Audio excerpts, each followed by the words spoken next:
Let's go!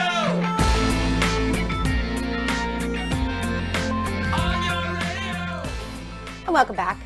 The Biden administration has a lot of excuses as to why they haven't secured our border and why they can't figure out how to run our asylum system that is being overrun at our southern border. Here is Jen Psaki's latest excuse. Listen. One of our focuses and the priorities of the president and the vice president is to improve asylum processing at the border. What the vice president was simply conveying is that there's more work to be done, that we don't have these systems in place yet. It's still a dangerous journey, as we've said many times from here and from many forums before, and we need more time to get the work done to ensure that asylum processing is where it should be. So they just haven't had enough time to fix this system, and that's why it's so broken. So let me get this straight.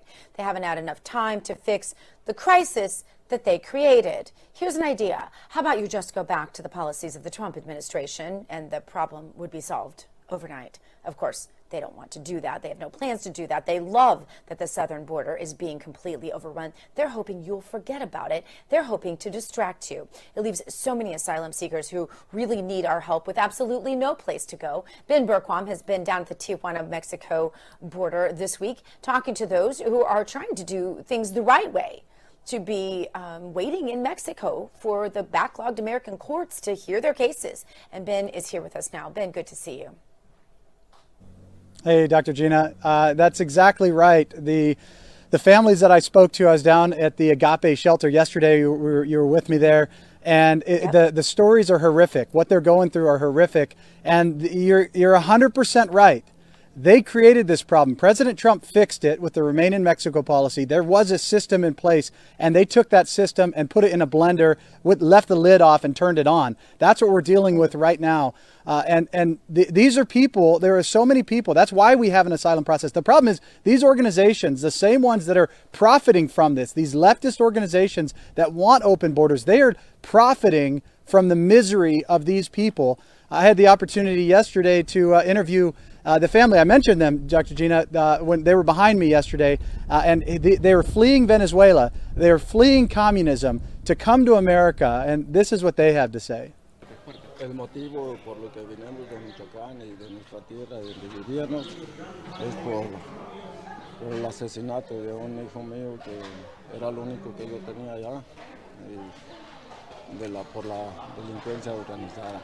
The number one reason why that we're running away also is because they killed, they assassinated the only son that I had in the organized crime. What is your opinion on President Trump denominating them as terrorists? Es que prácticamente son terroristas. Practically they are terrorists.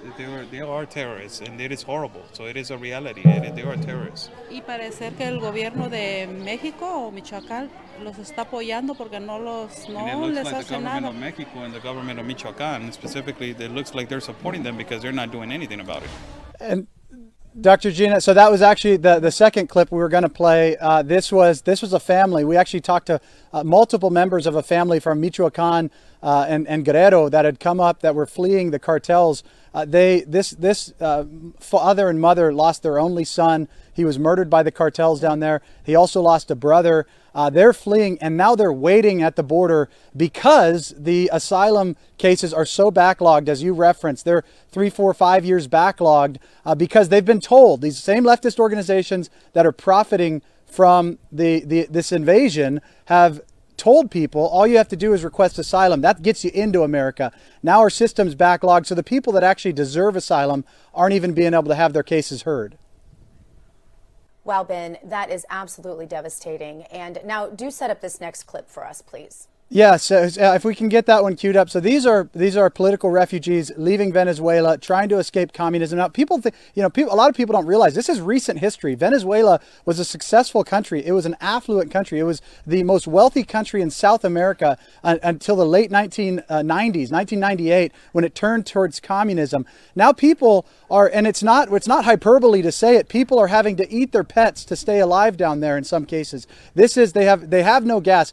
This is a husband and wife who were trying to stand up against the communists in Venezuela that were attacked and pushed out of Venezuela. This was their message to America.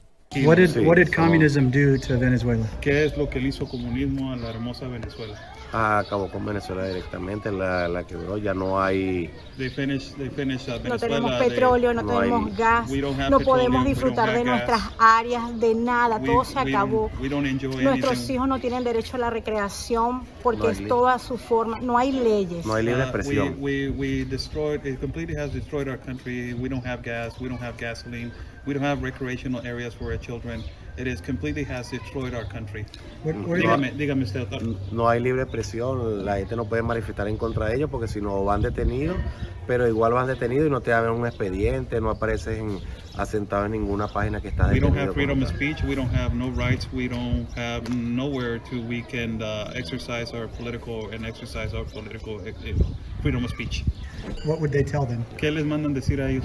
La agenda demócrata en los Estados Unidos, el Partido Demócrata en los Estados Unidos está empujando el socialismo y el comunismo en los Estados Unidos. ¿Qué ustedes les mandan Que no decir? les permitan que eso suceda. ¿Por qué? Porque van a cagar con el país, le van a quitar la libertad a los jóvenes, al futuro de esos niños que están creciendo. Don't let them take it away from you because they're going to take away the freedom of your children. They're going to destroy your country. Don't let them take it away from you. Nosotros un país rico en petróleo y estamos por el suelo. No We were a tenemos richest nada. country. We were a rich country with petroleum. We don't have nothing. ¿Qué mensaje usted le manda? Estamos sufriendo una advertencia que nos hace en el 98 nos dijeron a nosotros que iba a pasar y está pasando, pues como tal, entró el comunismo y todos los derechos de nosotros son vulnerados, así como igual está pasando, va a pasar si Dios no quiera ganar en Perú, va a ser la misma, porque trae la misma It's idea, exactly the same. They took away our es rights la in misma idea del 98. presidente del comunismo. Pues. In 98, the communism came to Venezuela and it completely destroyed Venezuela.